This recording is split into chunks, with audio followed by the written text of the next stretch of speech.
Hello students, welcome to my history channel History Hub. हमने अपने पिछले लेक्चर में देख लिया था कि किस तरह से मोहम्मद बिन तुगलक का अंत हो जाता है, ठट्टा में उसकी किस तरह से मृत्यु हो जाती है बुखार के कारण। और अब हमारा जो अगला सुल्तान है वो फिरोज शाह तुगलक है, जिसका हम अध्ययन करेंगे, जिसने सल्तनत में 1351 से लेकर 1388 तक शासन किया।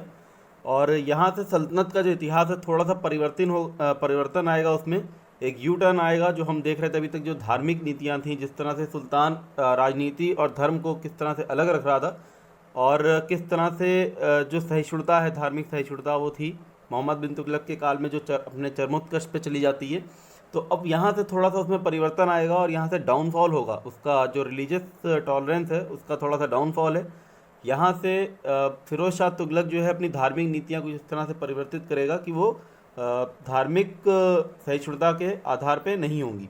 और इसके अध्ययन के लिए हमने जो स्रोत जो हैं, जो समकालीन इतिहासकार ने बर्नी और शमसे सिराज अफीफ, या एक ये ऐसा प्रथम सुल्तान है जिसने अपनी खुद की आत्मकथा भी लिखी है। तो तीन पुस्तकें हैं। तारीख़ फ़िरोज़ शाही एक पुस्तक है जो बर्नी ने भी लिखी है, और इसी नाम से एक और पुस्तक शमसे सिराज अफीक ने लिखी है। तो बर्नी ने इसमें बहुत सारी चीज़ें डिस्क्राइब की हैं फ़िरोज़ शाह तुगलक के बारे में, और शमसे सिराज अफीक जो है इसका बहुत ज़्यादा विस्तृत वर्णन देता है, जो इसने बहुत सारे निर्माण कार्य किए और जो इसने विभाग वगैरह संगठित किए। इसके अलावा एक पुस्तक है सीरत फ़िरोज़ शाही, इसका जो लेखक है उस अज्ञात है, इसका पता नहीं चल पाया है। तो एक सीरत फ़िरोज़ शाही है। तीसरी पुस्तक है फुतूहत ए फ़िरोज़ शाही, और ये फ़िरोज़ शाह तुगलक ने खुद ने लिखी है, ये इसकी आत्मकथा है, और ये इसने अपनी जीवनी लिखी है इस पुस्तक में। तो ये इसके तीन स्रोत हैं इसके शासन के अध्ययन को करने के लिए। इसका प्रारंभिक जीवन और राज्यारोहण पढ़ते हैं हम। इसका मूल नाम है कमालुद्दीन फ़िरोज़, और इसके पिता थे रज्जब, और इसके पिता जो है वो गियासुद्दीन तुगलक जो शासक था उसके छोटे भाई थे। और फ़िरोज़ शाह तुगलक के जो पिता हैं रज्जब, इनकी बचपन में ही मृत्यु हो जाती है। जब फ़िरोज़ शाह तुगलक 7 साल का था उस समय इनके पिता की मृत्यु हो जाती है। तो इसका लालन पालन जो है वो गियासुद्दीन तुगलक ने किया होता है। और इस तरह से ये जो हमारा पिछला सुल्तान था मोहम्मद बिन तुगलक, उसका चचेरा भाई है फ़िरोज़ शाह तुगलक। और इनकी माँ का नाम है बीबी नैला, और ये राय रणमल की पुत्री हैं। ये एक भट्टी राजपूत हैं, राय रणमल। तो इस तरह से इनकी माँ भी हिंदू राजपूत है। अब हमने अभी तक जो सुल्तान पढ़े उसमें से गियासुद्दीन तुगलक की भी माता हिंदू राजपूत थी, और अब ये फ़िरोज़ शाह तुगलक की भी माता हिंदू राजपूत है। इससे पहले खिलजी वंश में हमने देखा था कि खुसरो शाह जो है वो भी एक हिंदू माता की संतान था। मोहम्मद बिन तुगलक ने फ़िरोज़ शाह तुगलक को नायब हाजिब का पद दिया था, और मोहम्मद बिन तुगलक की अकस्मात मृत्यु हो गई थी ठट्टा में, जो हमने देखा पिछले अपने लेक्चर में, सिंध में। जब वो तगी का पीछा करने जाता है, विद्रोह का दमन करने, उस समय उसको बुखार आ जाता है और उसकी मृत्यु हो जाती है अकस्मात। और ऐसी स्थिति में जितने अमीर होते हैं और जितने उलेमा होते हैं वहाँ पे सिंध में, वो एक आपातकालीन बैठक बुलाते हैं, क्योंकि अब जो उनकी सेना है वो नेतृत्वहीन हो गई है। और ये सर्वसहमति से फ़िरोज़ शाह तुगलक को अपना सुल्तान निर्वाचित कर देते हैं। तो अब ये देखिए किस तरह से जो सुल्तान बन रहा है हमारा, वो सर्वसहमति से बन रहा है, मतलब ना कि अपने बाहुबल से। जैसे कि हमने देखा जलालुद्दीन खिलजी, अलाउद्दीन खिलजी थे, या गियासुद्दीन तुगलक को भी आप ले लें। और ना ही ये वंशानुगत आधार पे बन रहा है, क्योंकि मोहम्मद बिन तुगलक की कोई संतान नहीं है, कोई पुत्र नहीं है, और इस तरह से वंशानुगत भी नहीं है। तो इसका जो दावा है सिंहासन पे वो केवल सर्वसहमति से है। जितने उलेमा हैं और जितने अमीर हैं उनकी सहमति इसमें जुड़ी हुई है। इसीलिए इनको जो इसकी जो राजनीति का जो आधार होगा वो थोड़ा सा विपरीत हो जाएगा। और जो अभी तक की राजनीति हम देख रहे थे कि उलेमा और जितने अमीर हैं उनके विरुद्ध बहुत ही कठोरता से पेश आया जा रहा था, तो अब उसकी कठोरता को परित्याग कर दिया जाएगा और ये उनके तुष्टीकरण की राजनीति को अपनाएगा। और इसका 2 बार राज्याभिषेक होता है, ये हमें याद रखना है, थोड़ा सा महत्वपूर्ण है ये तथ्य, परीक्षा में पूछा जाता है। 2 बार राज्याभिषेक होता है। एक बार इसका ठट्टा में हो जाता है सिंध में, जहाँ पे सुल्तान की मृत्यु हुई, और दोबारा जब ये दिल्ली वापस आता है तो इसका औपचारिक रूप से राज्यारोहण होता है, और 21 दिन तक का ये उत्सव मनाया जाता है। अब इसके कुछ प्रारंभिक प्रशासनिक सुधार हम देख लेते हैं। जन कल्याण को इसने अपने शासन का आधार बनाया है, और सबसे पहले ऋण पंजिकाओं की समाप्ति की। ऋण पंजिकाओं की समाप्ति, ये वो ऋण हैं जो मोहम्मद बिन तुगलक ने दिए थे, आपको याद होगा मैंने सोनधार लोन की बात की थी। ये जो कृषि के लिए दिए गए थे सोनधार लोन, ये उनकी समाप्ति कर देता है, मतलब पंजिकाओं की समाप्ति, मतलब अब वो लोन को माफ़ कर देता है एक तरह से। तो जितने भी व्यक्ति थे जिन्होंने इस लोन को ले लिया था और उसको अपने फिजूल खर्च में उसको व्यय कर दिया था, वो इससे काफ़ी खुश होते हैं। लेकिन साथ ही साथ इससे कई सारे किसान जो, क्योंकि जैसे मैंने आपको बताया था कि अकाल पड़ गया था बहुत ज़्यादा, और जो कृषि है उसको बहुत ज़्यादा आघात हुआ था, तो किसान वर्ग को इससे काफ़ी फ़ायदा मिलता है। अब इसका जो सबसे महत्वपूर्ण काम है वो है मलिक मकबूल की वज़ीर पद पे नियुक्ति। और इसका जो शासनकाल है वो हम देखेंगे कि वजारत का चरमोत्कर्ष है, मतलब यहाँ पे जो वज़ीर है वो काफ़ी महत्वपूर्ण हो जाता है। और इसके जितने भी प्रशासनिक सुधार या जितने भी इसके आगे चल के जो कार्य हैं, उनका उनका जो श्रेय है वो इसके वज़ीरों को ही जाता है, जो कि मलिक मकबूल है। और मलिक मकबूल के बारे में मैं थोड़ा सा बता दूं आपको। ये एक हिंदू था पहले, इसको इस्लाम धर्म में परिवर्तित किया मोहम्मद बिन तुगलक ने। और ये प्रताप रुद्र देव जो कि काकतिया वंश का शासक था, ये जब मोहम्मद बिन तुगलक वहाँ पे जाता है अभियान से, तो वहाँ से इसको बंदी बना के ले आता है मलिक मकबूल को। और इसका जो रियल नेम है वो है कुकनू।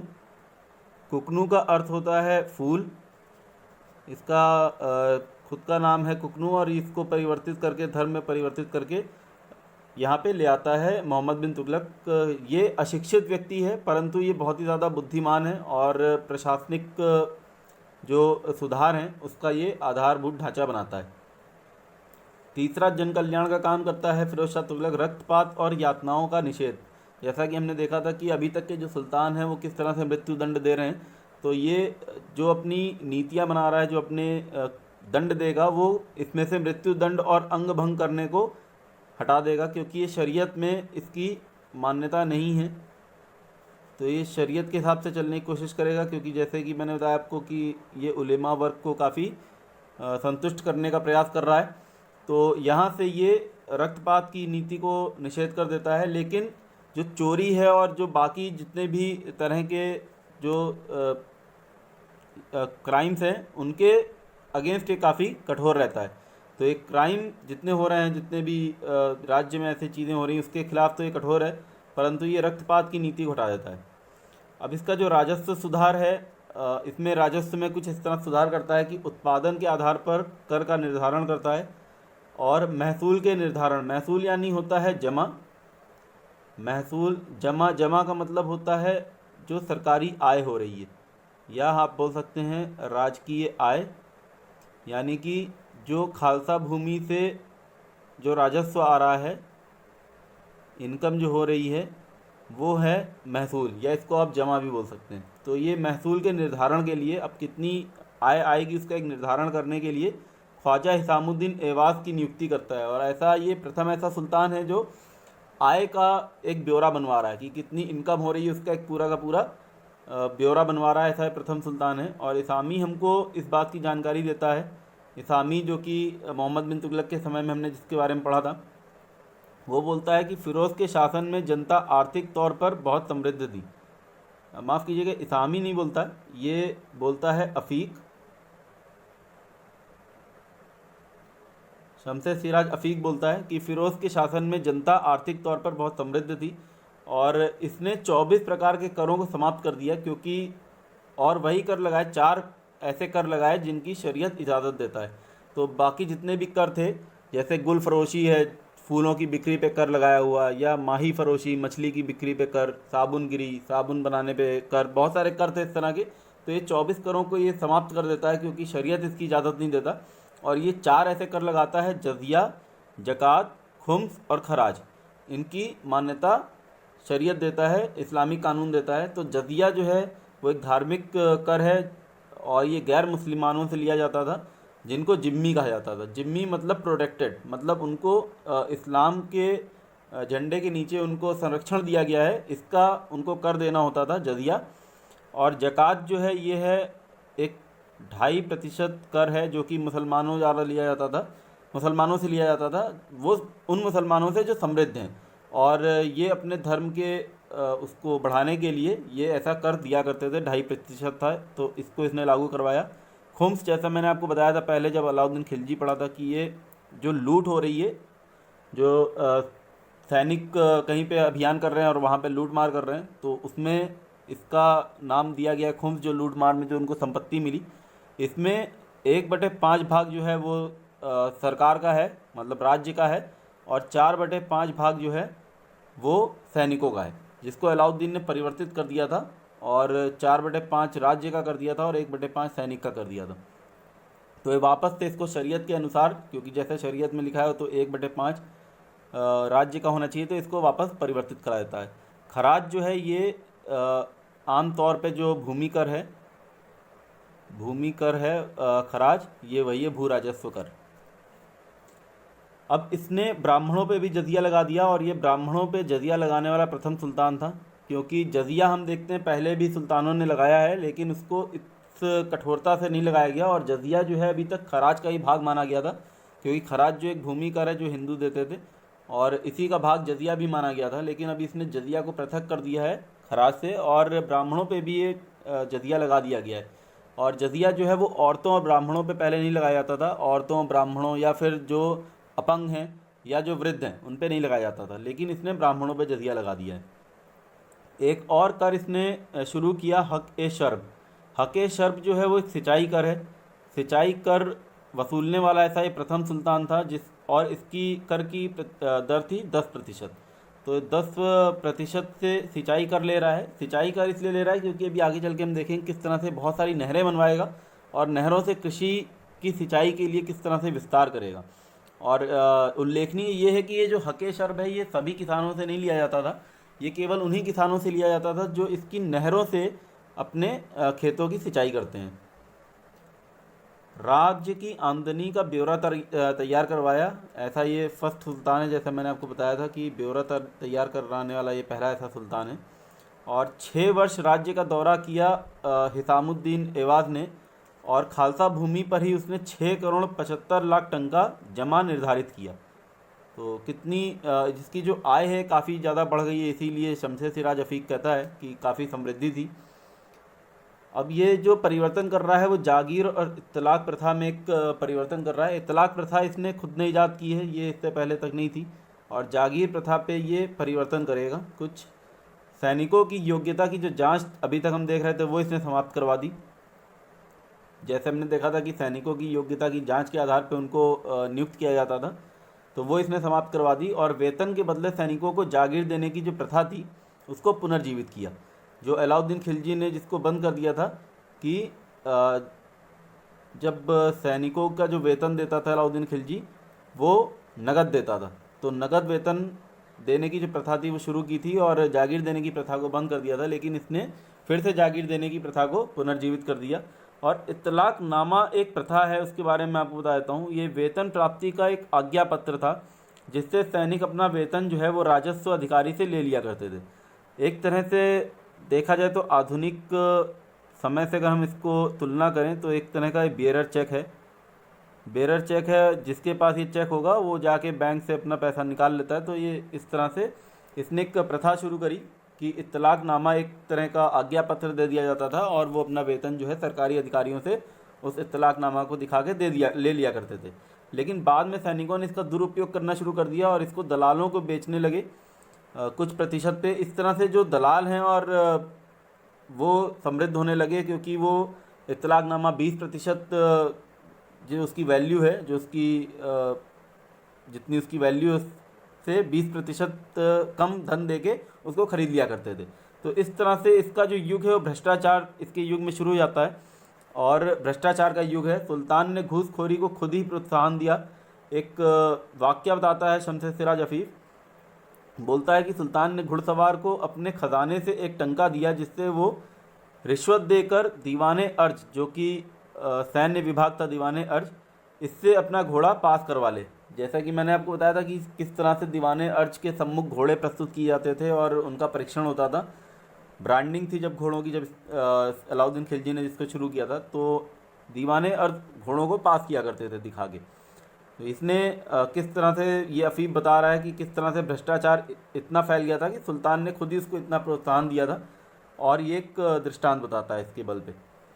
इसका काल मध्यकाल के भारत का सबसे भ्रष्ट समय माना जाता है। भ्रष्टाचार अपने चरम सीमा पे था और आगे चल के यही जागीर प्रथा और ये जो इत्तलाक प्रथा है ये तुगलक वंश के अंत का कारण भी बन जाती है।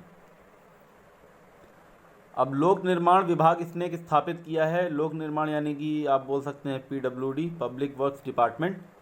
पुराने भवनों की मरम्मत और नए निर्माण के लिए इस विभाग की स्थापना की गई थी और ये बहुत सारे और भी विभाग बनाएगा और हमको ये याद रखना है क्योंकि ये ऑब्जेक्टिव में भी प्रश्न आते हैं यहाँ से। और सबको अगर हम सारे इसके निर्माण कार्य और सब देख लें तो उसमें सब्जेक्टिव प्रश्न एक बन जाता है। एक आधुनिक इतिहासकार हैं वुलजले हेग, इन्होंने बोला है निर्माण कार्य की दृष्टि से फिरोज शाह रोम के सम्राट अगस्तस के समान था। मतलब इसकी जो निर्माण कार्य हैं वो इतने ज़्यादा अधिक थे कि इसकी तुलना इस इतिहासकार ने रोमन सम्राट अगस्तस के साथ की है। सुल्तान द्वारा मरम्मत कराई गई कुछ इमारतें हैं। कुतुब मीनार है, हौज़े शमसी जो तालाब था, हौज़े खास जो अलाउद्दीन खिलजी ने तालाब बनाया था, जहाँ पना नगर जो मोहम्मद बिन तुगलक ने बसाया था, और इसके अलावा जलालुद्दीन, अलाउद्दीन, इल्तुतमिश और निज़ामुद्दीन औलिया के मकबरे की भी इसने मरम्मत कराई। तो ये पूरी की पूरी सूची है। हो सकता है आपसे पूछ ले किन किन इमारतों की मरम्मत कराई, तो याद रखना है अलाउद्दीन, इल्तुतमिश, जलालुद्दीन के मकबरे और निज़ामुद्दीन औलिया के मकबरे की भी इसने मरम्मत कराई जो कि मोहम्मद बिन तुगलक ने बनवाया था। इसके अलावा इसने कुतुब मीनार, हौज़े शमसी, हौज़े खास और जहाँपनाह की भी मरम्मत कराई। उल्लेखनीय ये है कि तुगलक वंश ने जो सबसे पहला नगर बसाया था दिल्ली में वो था तुगलकाबाद, लेकिन इसने तुगलकाबाद की मरम्मत नहीं कराई। याद होगा आपको तुगलकाबाद किस तरह से शापित था निज़ामुद्दीन औलिया से, तो इसलिए इसने इसकी मरम्मत नहीं कराई है। इसने करीब 300 नगरों की स्थापना की, जिसमें से जो मुख्य हैं वो है फ़तेहाबाद हरियाणा में, हिसार फिरोज़ा हरियाणा में, फ़िरोज़ाबाद दिल्ली में, और यही आगे चल के फ़िरोज़ शाह कोटला बन जाता है और इसकी राजधानी भी बनता है और ये 5वीं दिल्ली है। जौनपुर उत्तर प्रदेश में, यहाँ पे उत्तर प्रदेश में गोमती नदी के किनारे जौनपुर बसाता है। जौनपुर इसने अपने चचेरे भाई जौना खां की याद में बसाया है। जौना खां यानी कि मोहम्मद बिन तुगलक। और फ़िरोज़पुर बचाया पंजाब में। और सरकारी खर्चे से चलने वाली सराएं भी बनाई इसने। अभी तक की जो सराएं थी अभी तक स्थापित तो थी, लेकिन अब ये सरकारी खर्चे से चलने लगी जो सराएं, ऐसी इसने स्थापना कराई है। नहर निर्माण, मैंने जैसे बताया आपको हके शर्ब इसने जो शुरू किया था, तो नहर निर्माण करवाने वाला ये सुल्तान प्रथम तो नहीं है। नहर निर्माण आपने देखा कि किस तरह से गियासुद्दीन तुगलक ने शुरू करवाई थी, लेकिन इसका विस्तृत जो रूप है वो हमें इसके शासनकाल में मिलता है। और भारत में 19वीं सदी तक जितनी भी जानकारी वाली नहरें थी जो इसके बारे में लोग जानते थे, उनका सबसे बड़ा तंत्र जो है फ़िरोज़ ने ही विकसित किया था। मतलब आप देख रहे हैं किस तरह से इसने 14वीं शताब्दी में शुरू की हैं नहरें और ये 19वीं शताब्दी तक जो है विस्तृत हैं एकदम अपने रूप में। तो नहर प्रणाली की विस्तृत जानकारी जो हमें देती है पुस्तक वो है तारीख़ मुबारक शाही। तारीख़ मुबारक शाही याहया बिन सरहिंदी ने लिखी है और ये मुबारक शाह आगे चल के हम देखेंगे। मुबारक शाह जो है एक सुल्तान होगा उसको समर्पित है, लेकिन इसमें इसकी नहर प्रणाली के बारे में हमको जानकारी मिलती है। और सिंचाई कर हके शर्ब उन्हीं किसानों से वसूला जाता था, जैसे मैंने बताया आपको कि जो नहरों से सिंचाई करते थे, और जो कुओं से सिंचाई करते थे उनसे ये जो कर है वो नहीं वसूला जाता था। अब इसकी कुछ नहरें हैं, उसमें से 5 नहरों को मैंने डाला है और ये इसमें से पहली 2 नहर काफ़ी महत्वपूर्ण हैं। इनके नाम हमको याद रखने हैं। उलुग खानी नहर है और रजवाही नहर है। उलुग खानी नहर सबसे बड़ी थी, 150 मील लंबी थी और ये यमुना से लेके हिसार तक इसको बनाया गया था। दूसरी जो नहर है राजवाही नहर, ये 96 मील थी और ये सतलज से घग्गर नदी तक बनी थी। तीसरी नहर है सिरमौर से हाथी, चौथी घग्गर से फ़िरोज़ाबाद और 5वीं यमुना से फ़िरोज़ाबाद। तो फ़िरोज़ाबाद 2 नहरें आ रही हैं, जैसे बताया आपको फ़िरोज़ाबाद इसकी राजधानी थी, तो वहाँ पे 2 नहरें आ रही हैं दिल्ली तक, घग्गर और यमुना से। सिरमौर से एक हाथी जा रही है उत्तर की तरफ, और राजवाही नगर सतलज से घग्गर, और उसके बाद उलुग खानी यमुना से हिसार। ये उलुग खानी और जो राजवाही नहरें हैं ये बाद में बंद हो जाती हैं, जिसकी अकबर मरम्मत करवाता है अकबर इनकी मरम्मत कराता है राजवाही और उलुग खानी नहरों की, और शाहजहाँ जो है इसके समय में ये नहरों को दिल्ली तक इनका विस्तार कर दिया जाता है, उलुग खानी और राजवाही नहर को। जब 19वीं शताब्दी में जब ब्रिटिश सरकार यहाँ पे आती है तो ब्रिटिश सरकार ने भी इसकी मरम्मत कर इसका विस्तार किया, जिसे आज हम पश्चिमी यमुना नहर के नाम से जानते हैं। तो इसका जो इतिहास है पश्चिमी यमुना नहर का, वो काफ़ी लंबा है, बहुत 5 शताब्दी का है, 5-6 शताब्दी का, और ये फिरोज शाह तुगलक के समय से ही शुरू होता है। नहर प्रणाली के विकास से जो भूमिगत जल था उसका स्तर काफ़ी बढ़ जाता है, उसकी वृद्धि होती है, और 4 गज का गड्ढा खोद कर ही कुआं निर्मित किया जा सकता था, ऐसा हमको विवरण देता है इतिहासकार अफीक। अब ये फलों के बगीचे भी बहुत सारे लगवाता है, और दिल्ली और उसके निकट क्षेत्र में करीब 1200 बगीचे लगवाता है, और इसमें अलाउद्दीन के भी कुछ पहले बगीचे थे लगभग 30, लेकिन उसको एक विस्तार रूप जो दिया गया है वो फिरोज शाह तुगलक के समय में दिया गया है। और इन बागों से कुल आय 1,80,000 टंके की होती थी, तो ये आय की दृष्टि से भी काफ़ी महत्वपूर्ण है। और यहाँ पे हम देखते हैं कि काफ़ी फलों के जो फल जो हैं वो काफ़ी ज़्यादा मात्रा में उपलब्ध होने लग गए थे, और कोई अकाल ऐसा नहीं पड़ता है। इसका हमको विवरण देता है इतिहासकार बर्नी भी देते हैं और रफ़ीक भी देते हैं कि इसके समय में कोई ऐसा अकाल नहीं पड़ा, और जीवन के लिए आवश्यक वस्तुएं जो है प्रचुर मात्रा में उपलब्ध थी।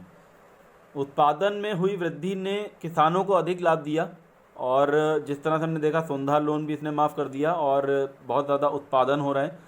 और किस तरह से कर को भी निर्धारण किया हुआ है उपज के आधार पे, उपज के आधार पे निर्धारण करने से जो राज्य और किसान है दोनों में भागीदारी है लाभ और हानि को लेके।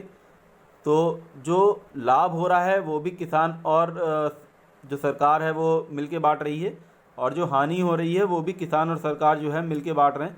तो जो हानि पे जो किसानों को परेशानी होती थी, अब उनको सीधे सीधे तौर पे परेशानी नहीं हो रही है, और लाभ जो हो रहा है किसानों को उससे सरकार को भी लाभ हो रहा है। तो यहाँ से भागीदारी का दौर शुरू हो जाता है किसानों और सरकार के बीच में। पर जो सैनिक थे वो इतने संपन्न नहीं थे जितने अलाउद्दीन के समय में थे, क्योंकि अलाउद्दीन के समय में जैसे हमने देखा बाजार नियंत्रण है, और किस तरह से चीज़ों को उसने सैनिकों के लिए कितना सस्ता करवा दिया है, और सैनिकों की जो आय है वो काफ़ी ज़्यादा अधिक हो गई थी, क्योंकि उसकी जो पूरी की पूरी सेना थी और जो उसका पूरा शासन था वो सेना के ही आधार पर ज़्यादा टिका हुआ था। तो इस तरह से हम देखते हैं सैनिकों का जो जीवन था वो उस समय ज़्यादा संपन्न था बजाय फिरोज शाह तुगलक के समय में। अब ये कुछ कारखाना मतलब फैक्ट्री आप बोल सकते हैं आधुनिक समय में, कुछ कारखानों का भी ये निर्माण करवाता है, और सर्वाधिक कारखाने जो है स्थापित करने वाला ये शासक है। इसके शासनकाल में कुल 36 शाही कारखाने निर्मित किए गए, और इन पे एक अधिकारी नियुक्त किया गया जिसका नाम था ख्वाजा अबुल हसन, और इस अधिकारी को बोलते हैं मुत्सरिफ यानी कि आप बोल सकते हैं एक डायरेक्टर, इसको हम मुत्सरिफ बोलते हैं, महानिदेशक या डायरेक्टर इंग्लिश में अगर आप बोलें। तो ये एक महानिदेशक नियुक्त किया जिसका नाम था ख्वाजा अबुल हसन, और इसने एक मदिरा विभाग की भी स्थापना की जिसकी जानकारी हमें शमसे सिराज अफीफ देता है, और ये ऐसा करने वाला सर्वप्रथम सुल्तान है फिरोज शाह तुगलक जिसने मदिरा विभाग की जिसने स्थापना करी। और ये एक कथन बोलता है, मेरे एक कारखाने का उत्पादन मुल्तान नगर के उत्पाद से भी अधिक या उससे बराबर है। तो ऐसा सुल्तान ये खुद बोलता है, और इस तरह से हमें पता चलता है कि कारखानों का कितना महत्व था उस समय। और ये 4 तरह के कुछ कारखाने हैं जो कभी कभी परीक्षा में पूछ लिए जाते हैं कि इनकी व्याख्या या मैच द फॉलोइंग में। रकाब खाना जो है वो शाही घोड़ों के सजावट की जो वस्तुएं होती हैं, जैसे उसमें जो रकाब लगे, या आपने देखा हो किस तरह से उसके सर के आगे एक बैंड टाइप का बांधा जाता है और उसके ऊपर तुर्गी लगती है, वो सब बनाने का एक कारखाना, इसका नाम है रकाब खाना। जमादार खाना जो है वो शाही वस्त्र का निर्माण करवाने वाला है। आलम खाना शाही झंडे जो सेनाएं लेके पताके चला करती थी, उन झंडों को बनाने के लिए कारखाने का निर्माण किया, उसका नाम था आलम खाना। इसके बाद फर्रेश खाना है कालीन बनाने के लिए एक अलग से एक कारखाना बनाया गया जिसका नाम था फर्रेश खाना। अब ये बहुत सारे विभागों की स्थापना करता है, उसमें से ये 5 विभाग बहुत ही महत्वपूर्ण हैं। पहला है रोज़गार विभाग, दूसरा दारुल शिफा, दीवाने इश्तिहाक, दीवाने खैरात, दीवाने बंदगान। रोज़गार विभाग जो है वो क्या है, एक ऐसा विभाग जहाँ पे जितने भी एम्प्लॉई जो हैं, जो जिनको एम्प्लॉयमेंट नहीं मिली है, एक तरह से एम्प्लॉयमेंट एक्सचेंज, अगर आप इसको आधुनिक भारत से जोड़ें और अभी के इतिहास से अगर हम देखें तो एम्प्लॉयमेंट एक्सचेंज है जहाँ पे ऐसे व्यक्तियों को लाया जाता है जिनके पास रोज़गार नहीं है, और रोज़गार के लिए उनको सुल्तान के समक्ष पेश किया जाता है और सुल्तान उनको अपने कारखानों में नियुक्त कर देता है। और जो इनके जितनी भी कारखाने हैं उनमें ये नियुक्त करवा देता है सुल्तान इनको रोज़गार देने के लिए। तो ये रोज़गार दफ्तर हो गया एक तरह से। और दारुल शिफा, शिफा खाना यानी कि एक अस्पताल, एक ऐसा अस्पताल जो कि सरकारी खर्चे से चल रहा है या दान से चल रहा है, तो इसको, या फिर ऐसी एक दवाखाना। तो इसके लिए एक काफ़ी यूनानी और भारतीय चिकित्सा के जो जानकार थे उन चिकित्सकों की ये नियुक्ति करता है सुल्तान, और जो प्रांतीय इक्तादार हैं उनको भी ये आदेश देता है कि अपने क्षेत्र में खैराती औषधालयों की व्यवस्था की जाए। तो इस तरह से हालांकि इससे पहले भी मोहम्मद तुगलक के समय से ही कई अस्पताल कार्यरत थे, किंतु इनको राजकीय संरक्षण मिलना एक सकारात्मक कदम था। तो इस तरह से ये दारुल शिफा जो है वो खैराती अस्पताल है या खैराती औषधालय है जिनको अभी सरकारी संरक्षण मिल गया है। इसके बाद ये दीवान इश्तिहाक की स्थापना करता है, और ये है पेंशन विभाग एक तरह से, जिसमें पेंशन दी जा रही है। यानी कि फिरोज ने इसकी स्थापना जो है वो वृद्धों को सामाजिक सुरक्षा देने के लिए इसकी स्थापना की है। जो वृद्ध हैं उनको ये एक तरह का सामाजिक सुरक्षा दे रहा है, सामाजिक सुरक्षा दे रहा है कुछ इस तरह से कि उनको पेंशन दे रहा है सरकारी खर्चे से, सरकारी धन से, सरकारी कोष से। और ये एक कथन भी बोलता है कि जो सर्वशक्तिमान अल्लाह है, जब वो अपने बंदों की जीविका नहीं छीनता तो भला उसका बंदा होने के नाते मैं उसके बंदों की जीविका कैसे छीन सकता हूँ। तो अपने आप को ये कहीं ना कहीं एक मुसलमान के तौर पे, अच्छा मुसलमान के तौर पे पेश कर रहा है, और इस तरह से ये उलेमा वर्ग के ऊपर भी काफ़ी अपना प्रभाव भी डालता है, जो कि इसके शासन के लिए काफ़ी दृढ़ है। दीवान खैरात की भी स्थापना करता है, और दीवान खैरात जो है वो अनाथ, विधवा या गरीब या जितने भी ज़रूरतमंद मुसलमान हैं और जो उनकी स्त्रियां हैं उनके भरण पोषण और उनकी देखभाल के लिए विभाग की स्थापना की गई थी। और इसके अंतर्गत ही एक विवाह विभाग की भी स्थापना की गई, जिससे जितने योग्य मुस्लिम कन्याएं हैं उनके पिताओं को जो विवाह का व्यय वहन करने में समर्थ नहीं थे, उनके लिए ये एक राशि नियुक्त करता है, मतलब 50 या 30 टंके या 25 टंके उनकी आवश्यकता के अनुसार और उनकी पारिवारिक स्थिति के अनुसार उनको दिए जाते थे, जिससे उनका विवाह संपन्न किया जा सके। इसके बाद ये जो सबसे महत्वपूर्ण विभाग है दीवाने बंदगान, ये है जो भी गुलाम हैं उनके लिए एक विभाग बनाया गया है। और इसके बारे में थोड़ा सा मैं जानकारी ज़्यादा दे दूं आपको, क्योंकि ये परीक्षा की दृष्टि में बहुत पूछा जाता है। जो फिरोज शाह तुगलक था ये गुलामों का काफ़ी शौकीन था, और उसका जो कार्यालय था ये गुलामों की असामान्य भर्ती के लिए बहुत ही उल्लेखनीय है। और ये गुलाम ऐसे गुलाम नहीं है कि इनको कुछ अता पता नहीं है, ये एक टाइप के स्किल्ड लेबर हैं।